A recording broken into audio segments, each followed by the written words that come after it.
전 세계적으로 하루 확진자 수가 30만 명에 육박하고 국내에서도 1일 신규 확진자가 지난 4주 동안 가파르게 늘어나는 등 겨울철로 접어들면서 코로나19의 3차 대유행이 현실화되고 있습니다. 이런 상황에서 민주노총 등 노동사회단체들이 지난 14일 서울 등 전국 곳곳에서 대규모 민중대회를 강행키로 했지만 정부는 말로만 자제를 요청할 뿐 수수방관하고 있습니다. 이번 좌파 성향 단체들의 집회에 대한 정부 대응은 보수단체의 반정부 집회 때와는 달라도 너무 다르다고 느껴지는 것이 사실입니다. 지난 개천절 집회 당시 문재인 대통령은 직접 나서서 사회를 위험에 빠뜨리는 행위에 어떤 관용도 없을 것이라고 강경 발언을 쏟아냈습니다. 경찰은 집회 참여자에 대해 현장 체포와 손해배상 청구까지 하겠다고 엄포를 놓았고 감염 위험이 없는 드라이브 스루 집회까지 막으려 들었습니다. 또한 노영민 대통령 비서실장은 이후 8.15 광화문 집회와 관련해 집회 주동자들은 살인자라는 극언까지 했었습니다. 그러나 이번 집회에서 감염자가 나온다면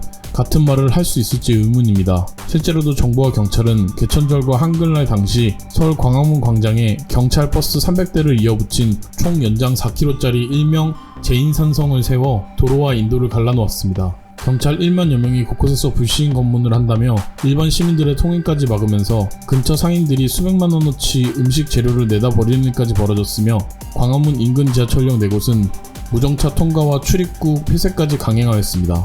당시의 상황을 본 외신 기자들은 평행에서도 못 본 장면, 서울이 미쳤다라고 할 정도였습니다. 하지만 광화문이 봉쇄된 그 시각 전국 놀이공원과 산, 쇼핑몰은 휴일을 즐기러 나온 시민들로 붐볐지만 아무런 제재가 없었습니다. 그래서 방역이 목적이 아니라 정부 비판 시위를 봉쇄하려 코로나를 이용한 것이라고 해석이 되는 것입니다.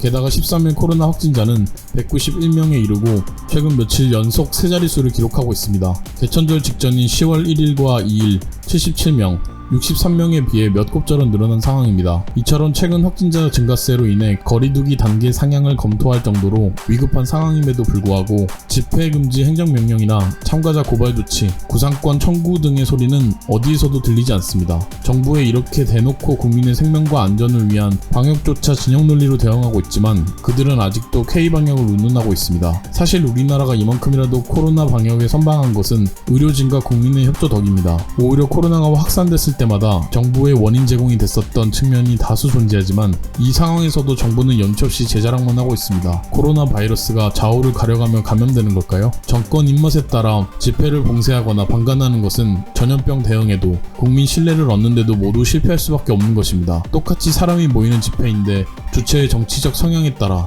내 편은 봉쇄, 내 편은 방관을 오가는 정부의 선택적 방역, 정치 방역에 국민은 허탈과 분노를 넘어 공포마저 느끼고 있습니다. 정부는 당장 엄정하고 중립적인 방역 대책에 나서야 할 것입니다.